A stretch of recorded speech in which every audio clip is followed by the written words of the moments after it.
How to engage your core. Now, when you look at core control and core activation, those are synonymous with training. And if you're going to be lifting some heavy weights in the gym, you are probably going to need to know how to engage your core muscles. Now, what is core? Now, a lot of people think that just because abs are the most simplest things for you to feel, it may be it. And just squeezing your abs, crunching your abs, let's say we're just squeezing the abs, this is normally what happens. Now the problem with that is your abdominals are only in the front, whereas when you're looking at the entire core, which is here, everything from the top of your ribs all the way down to your pelvis, this entire section over here requires to be engaged. Now, what happens is you will need to engage your deep core muscles, also known as your transverse abdominis. It's really deep. And you can't feel it because outside here you only feel your external obliques and also your abdominals right here. And then you're right down the back, you're gonna feel your erectors of your back. And then possibly even your quadratus lumborum down the back here as well. Now, for you to actively engage your core, which is, this is what we do when we cue you to turn on the core, tighten up your belly buttons to your spine. All of those are to cue you to actively engage your core muscles. Now, just your ab muscles, it's not enough. You need to start from your deep core muscles and starting from the bottom all the way up. Your breathing and your posture is going to play a key role in you engaging your core. That's why I tend to like to give myself about 1 to 3 seconds before I lift the weight, because it takes roughly around 1 to 2 seconds for me to pick up my pelvic floor and then wrap my transverse abdominis around and then cap it from the top. That is how I engage my core before I do pull for a very heavy lift, anything that is above my body weight, anything that's close to 100% of your 1 repetition maximum weights. Now, to give you an idea, what I've got here is a bottle. Now, what I will also do is I'll turn it upside down and then I'll put this right here. So this is exactly how my core actually looks like. Right down the bottom here is my anus, and then also down the top here, you've got your trunk, and then up here that sits on top of the ribs here, this will be my lungs. Cool. So in order for you to completely engage and activate your core, you need to start the entire process by exhalation, breathing out all the air so that you can externally build up that pressure, lift your pelvic floor up. Your pelvic floor is the floor just underneath, in between your sit bones, which are your hip bones, your bum bones right here. If you roll onto the bony part of your bum, that is your sit bones. And then you have what's called your tailbone and also your pubic bone as well. So those 4 areas there, the region underneath that is called your pelvic floor. And when that pelvic floor, in the middle of it is called the perineum. And from there, that is also the muscle that actually helps you to control your urination and to actually stop your urine in mid-flow. Now, if you are able to control that, you have got the first step to engaging your pelvic floor. So before you even start engaging your pelvic floor, when you go to the toilet, I want you to try and stop and control the flow of your urine, maybe 2 or 3 times, maybe reduce the flow 2 to 3 times as you go to the toilet every single day. You can do this training every single time that you go to the toilet, which is going to be absolutely beneficial for you to engage that perineum and lifting up that pelvic floor. So once you've done that, what you want to do is to lift that perineum, engage that pelvic floor, lift it up, and then that's going to start the engagement and the activation of your core.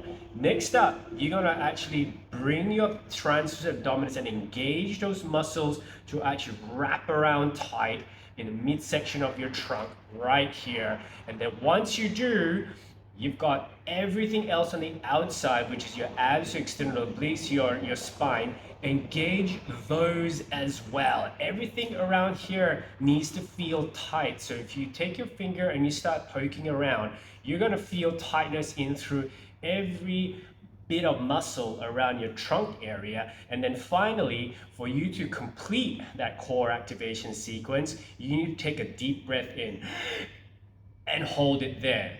Once you've done that, the breathing mechanism of your inhalation actually pushes the diaphragm down, and it actually increases the pressure in this thoracic cavity and also in your trunk and abdominal cavity as well. And once you've done that, you have sealed and compacted everything from the bottom all the way to the middle and then all the way into your top. That will give you a solid core activation sequence, and then your trunk will be tight as a rock or solid as a rock. If you do not have any one of those sequences done in time, let's say you have your abs on tight or your diaphragm pushing down with a deep breath in, but your pelvic floor is not on, what's going to happen? I don't think you need to guess even what's going to happen if your pelvic floor is not engaged. You're going to bottom out and you're going to place a lot of pressure unnecessarily on your bladder system, which is going to cause you incontinence issues later on down the track. So if you've had kids or you're getting to an age where you're a lot older and you're a lot more mature, this is going to be a problem later on. So it's best now to keep active and to practice your Kegels and your pelvic floor engagement, your active core engagement, so that incontinence is not going to be an issue later on down the track. So in order for you to actually feel what actually needs to be felt when you are doing your core activation exercises, what you want to do is to find yourself a little spongy ball where you can sit on, and all you're going to do is you're going to raise your pelvic floor off that base. The reason why we want a spongy ball, or let's say a medicine ball, is because you want to be able to feel your pelvic floor actually come off and just rise off. It's kind of like when we're doing handstands and we're having that palm flat on the floor, we're trying to lift that mid portion of your knuckles and your palms off the floor. The same thing for your pelvic floor. What you want to feel is the middle section engaging. Remember that sequence and that exercise of you stopping your urine in mid-flow, where you're lifting your middle and your perineum and holding it up. You're really pulling at the top. It's not quite also squeezing of your anus shut as well, your sphincters and your anus shut. You really need to work on the mid portion in between your vagina, your penis, or your anus. That section in the middle there, you're gonna lift that up, and that's gonna be lifting your pelvic floor up. Once you've done that, to find your transverse abdominis, what you're going to do is to find the two boniest bits of your hips right here. And when you do, this is the corners where your bony bits are. You're gonna just go digging right deep inside here, because that is the only place that you're going to find your transverse abdominis. And from here, you're gonna practice breathing out, breathe out, lifting up the pelvic floor, and then engaging through your transverse abdominis. What you will feel is a very soft rise up to your fingers. Your transverse abdominis takes a while to engage. Remember, it's not a very large muscle group, it's a very small muscle group. So you're going to feel a very gentle press. The minute you lift your pelvic floor up, you should feel your transverse abdominis also kick in and wrap in, because it starts the actual engagement of the system, where once the pelvic floor is up, transverse abdominis wraps around, it takes control, and it starts to engage your transverse abdominis. This is the only place that you're going to find your transverse abdominis. And once you've done that, brace it in together with your abdominals and your erector spinae, and you're going to have a solid spine. Remember, ab activation and hollowing does not really give you the same sort of active control that your core needs. You need to holistically use everything to control this ab and this core region here. Take some time. This may take a couple of days for you to try and feel it. And remember, if you're feeling an abrupt punch like that towards your fingers, that is not your transverse abdominis. You're looking for a softer touch of your fingers, just like this, instead of this. If you feel the hard punch, that is your internal obliques actually kicking in, which is not quite what you want. It's close, but not quite there. Aim to look for that transverse abdominis kicking in when you engage through your pelvic floor. It only happens when you can really focus deep in it, lift the pelvic floor up, engage through your transverse abdominis, and that's when it will just start to push out a little bit stronger, and you will feel tightness and rigidity right around your core trunk right straight away. And once that happens, remember, number 2 or 3, all your abs, turn them on, squeeze your abs, squeeze your external obliques, squeeze your erector spinae. This is where you engage through the inside out, pelvic floor, transverse abdominis, all your abdominals and your external obliques, internal and external obliques. And then finally, take that breath in, hold it in like a Valsalva, and that's your deep breath in to finally cap that system. And I can guarantee you that that is going to give you a solid core activation sequence, and your core will be rock solid tight. When you have your core on tight, it is very hard for you to breathe. You will try very hard to breathe. It's like trying to breathe through a maximal lift. It's almost close to impossible. You will not be talking. You will not be able to say a word. So if you're doing your core exercise and you're still talking with somebody else and laughing together with somebody else, then you're not actually doing core exercises. You're just moving something else, but not actually focusing. For a lot of people, 95% of folks, if you really want to engage your core, you really have to dig deep and actually focus in on yourself, turn off everything and focus properly on it. And that's the only way that you're going to engage your core. And once you've done that, this is called your static core activation, where you're trying to find a core. And once you've done that, let me know. If you have any problems, come and see me. I can help you out to try and find your core. Once you're able to do this, then you can start progressing onto more dynamic core exercises, where you're in a plank position in here, and then you're engaging through your core. Big breath in, out, pelvic floor up, and then abs are on tight. There we go, core is on. See, the key thing here is when you are doing work with core, it looks like it's very hard to figure out.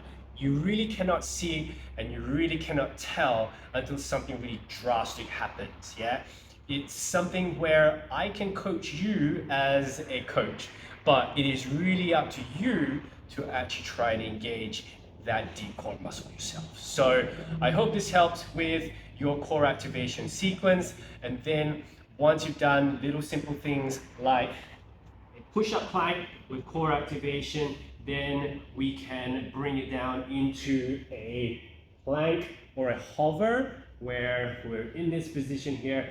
The plank, the hover, by the way, which is on the knees, on your elbows, this is one of the best ways for you to actually activate your deep core muscles without you having to focus on anything else. From here, big breath in, set the shoulders up, breathe breath out, engage through your big deep core.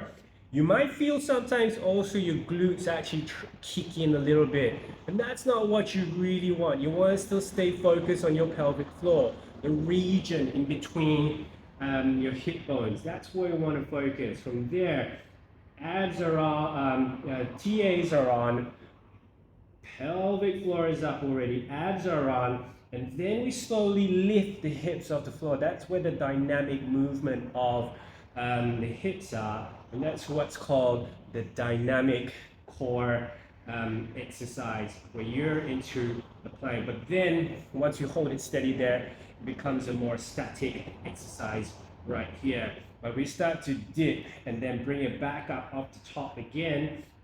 It makes it more of a dynamic exercise in a very small way. Now, most of the time, you want to be doing this for probably about 20-ish seconds.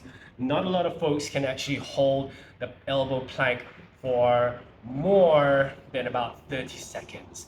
And that's probably it. Once you've done about 20 to 30 seconds of this, take a break, roughly around 1 to 2 minutes, and then start again. If you feel that you think that you can, you're actually not, because your transverse abdominis and your pelvic floor transverse abdominis system, the musculature, they're they're a small group and they get tired easily, and chances are your global muscles are hanging on. So remember that video that I posted up about that lady who's got the world record of a plank? It's not really her core that's holding her up, it's all her other stronger muscle groups that are actually holding up in a plank.